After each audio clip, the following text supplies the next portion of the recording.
Écoutez, j'ai l'honneur et le privilège non pas d'introduire, mais juste de vous accueillir en tant que président de l'association, en tant que président du Clusif. Je vous souhaite déjà, puisque on est encore dans les temps, à toutes et à tous, une très très bonne année 2018. Plein de bonnes choses à titre personnel, professionnel. On verra que effectivement ça s'annonce peut-être compliqué pour ceux qui manqueront de vigilance, mais on a un certain nombre d'intervenants cet après-midi qui vont nous rappeler ô combien il faut être vigilant dans le monde numérique d'aujourd'hui et dans celui du cyberespace en particulier. Juste pour vous représenter un petit peu le Clusif, pour les personnes qui ne connaîtraient pas encore l'association, nous avons une rediffusion en direct de cette présentation, donc on a peut-être des internautes qui ne connaissent pas bien encore l'association Clusif. C'est 32 ans, 33 ans d'existence, le Clusif aujourd'hui, un peu moins 25 ans en tant qu'association constituée, donc on est la plus ancienne association dans le monde de la sécurité de l'information, de la sécurité du numérique maintenant, ou la cybersécurité, puisque c'est un sujet que nous allons aborder longuement cet après-midi. Essentiellement tourné autour d'activités regroupant les 660 membres, représentant quelques 350 sociétés. Donc on voit qu'il y a une progression très très forte ces 2 dernières années en termes de nombre d'adhésions, autant chez les utilisateurs, RSSI, FSSI, DSI, ingénieurs systèmes, réseau, etc., que du côté des sociétés dites offreuses, sociétés de services, conseils, intégrateurs. De plus en plus d'industriels et d'éditeurs de logiciels nous rejoignent aussi, français et puis étrangers. Et puis on a aussi beaucoup d'institutions qui nous suivent et qui nous accompagnent régulièrement. Les grands ministères, l'ANSSI, le ministère de l'Intérieur, bien évidemment, avec lequel nous collaborons régulièrement sur le panneau crime. Et je laisserai Loïc vous présenter en détail les différents intervenants. Juste un petit point, et puis je vais laisser Loïc continuer de vous présenter et de faire le déroulé de cette présentation. Nous avons fait en 2017 un exercice qu'on a appelé écran, un exercice de cybercrise, qui avait pour vocation à adresser un exercice basé sur la base d'un scénario, somme toute assez simple, si je puis dire, malheureusement, puisque s'agissait de la propagation d'un ransomware dans une société partenaire d'un hôpital. On avait choisi le monde de la santé à dessein, compte tenu de la sensibilité des données traitées.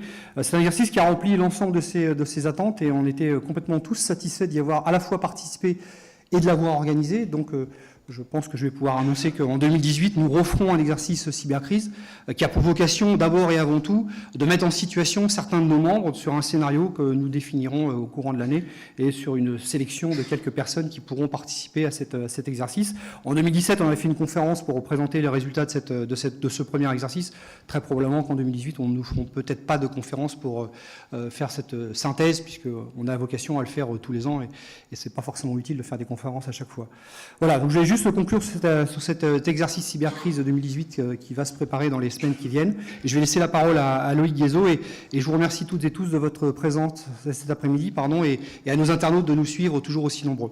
Bon après-midi à tous et à toutes et je reste parmi vous cet après-midi.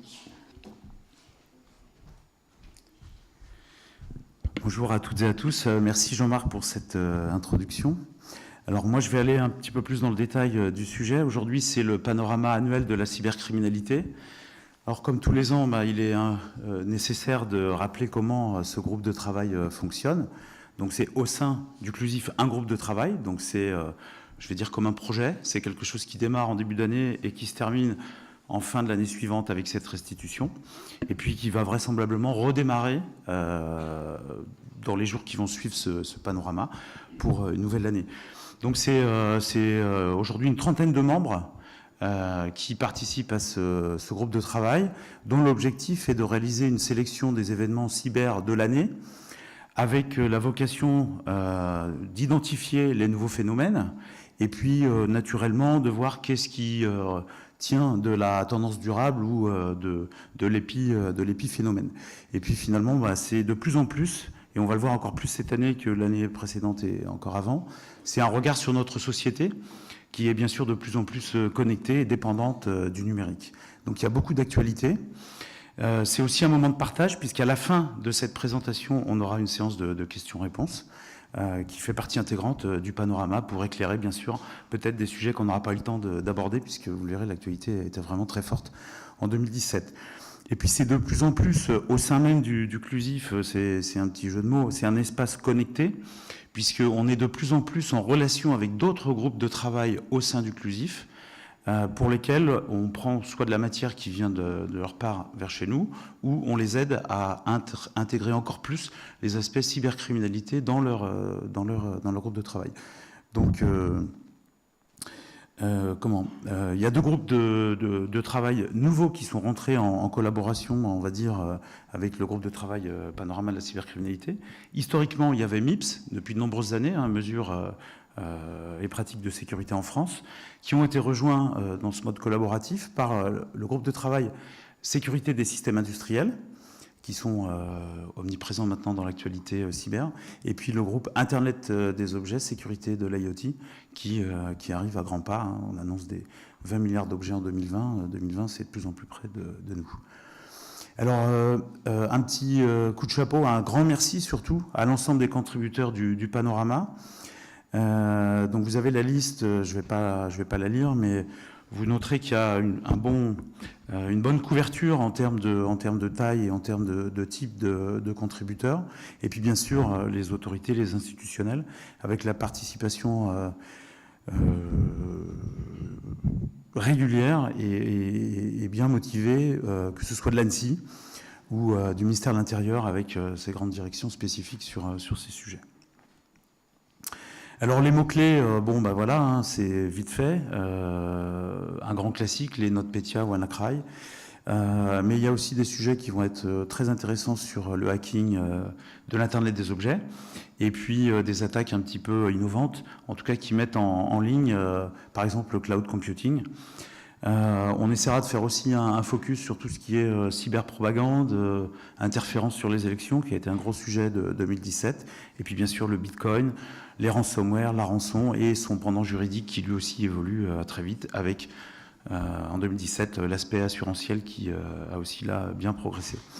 Donc le principe du panorama, c'est que toutes les sources sont des sources ouvertes. On peut le commenter, mais c'est le choix et c'est le mode de fonctionnement et du Clusif et du panorama annuel de la cybercriminalité. Et puis bien entendu, nous sommes tous acteurs dans le Clusif, mais surtout quand même salariés de nos différents groupes. Donc les propos que nous allons tenir les uns et les autres n'engagent absolument pas nos sociétés employeurs. C'est bien au titre du Clusif que nous prenons ce droit de parole. Alors les interventions, il y aura à peu près une dizaine d'interventions. L'introduction, on est en plein dedans. Je passerai la main tout à l'heure à Hervé pour un panorama sur les attaques destructives qui ont été très notables en 2017. Jérôme continuera avec les attaques par les tierces parties, donc supply chain et autres sujets. On verra comment ça impacte aussi la gestion de crise et donc de nouvelles limites pour la gestion de crise. Des vecteurs d'attaque innovants avec Michael et Franck, donc cloud computing et Internet des objets. Je reviendrai sur les aspects géopolitiques, cyber et élections. Ransomware, donc la rançon, faut-il payer ou ne pas payer, c'est la grande question. Si on paye, il y a le Bitcoin qui est derrière, donc on regardera un petit peu pourquoi le Bitcoin a été sous les flashs et les grands succès de 2017, surtout en fin d'année avec un envol du cours. Tout ça, on parle de cybercriminalité, donc l'objectif c'est quand même qu'on comprenne ce qui se passe et qu'on arrête les malfaisants. Donc je passerai la parole à Frédéric qui présentera le point de vue du ministère de l'Intérieur. Et puis bien sûr, on aura été, j'espère, très intéressant, mais on arrivera à la fin du timing en ayant encore plein de choses à dire. Donc on ne fera que citer quelques mots-clés qu'on essaiera de développer pendant les questions-réponses ou pendant le cocktail. Et puis je laisserai la main en conclusion à Jérôme Notin, qui représente un nouvel organisme très important en France. On peut dire une spin-off de l'ANSSI, qui est donc le ACIMA, le GIE, cybermalveillance.gouv.fr. Alors, avant d'aller plus loin, je suis obligé de vous annoncer qu'on est obligé de décaler l'introduction de Jean-Dominique Nollet, qui est en chemin quelque part entre La Haye et Paris, qui avait décidé ce matin de prendre un TGV, enfin un Thalys, qui a été victime d'une panne d'alimentation électrique. Donc il a décidé de continuer en voiture. Il est en chemin et aux dernières nouvelles, son GPS pointe l'arrivée ici à 17h53. Donc je vous propose d'attendre 17h53 et quelques, et on mettra l'intervention de Jean-Dominique à l'issue des présentations. De toute façon, il faut savoir aussi que Europol n'accepte pas d'être filmé, retransmis, etc. Donc, à la fin de la première conclusion, on coupera pour ceux qui sont en live, l'ensemble des retransmissions et on passera en mode chat à mouse, qu'on dit dans les milieux informés. Je vais passer la main à Hervé pour les attaques destructives.